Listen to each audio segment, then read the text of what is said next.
Still, many cancer patients feel that the reality having cancer is a result of a sin, and that is an actual punishment. And this punishment is associated with suffering. I met a young lady in Jordan. She was 38 years old in terminal stage of breast cancer. And I asked her, because I speak Arabic, why did you wait so long?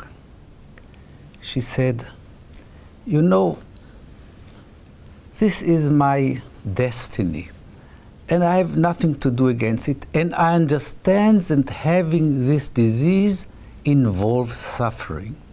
That doesn't bother me that much. What really bothers me, who will take care of my daughters? So the issue is and remains education. Secondly, and not least important, is the training of the professionals, and mostly in the community. And that's what our organization is focusing now. Because, you know, in medical centers, where you have the oncology centers, you have doctors who can handle and manage pains. It can be the oncologist, not always, anesthesiologist. Some hospitals have pain experts, and they manage. The problem starts when the patient returns to their towns and small villages, and the family physicians and the doctors in the community is afraid to touch the patient. He is afraid of maybe what he will prescribe will interact what the patient got in the hospital, so he leaves the patient. And who suffers? The patient and his family. People are afraid of these drugs. Why are they afraid? First of all, somebody told them it's addictive. Secondly, and even more important, there is a stigma in the population. Number one, to have cancer, because many people still strongly believe cancer is an inherited disease.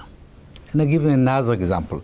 I met another woman and asked her again the same question, why did you wait so late?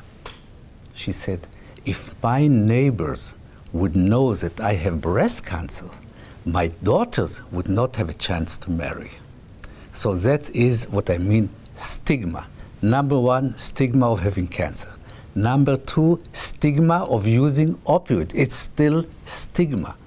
Number three, which we have realized in recent years, most cancer patients suffer from emotional depression. Many of cancer patients in the Middle East are relatively young patients, not elderly. So they have children. They don't know what will happen. Who will care? So they need also mental support. In the Middle East, being diagnosed with a mental disorder, depression, anxiety, is the number three stigma. So we are dealing with triple stigma, and this can be solved by education.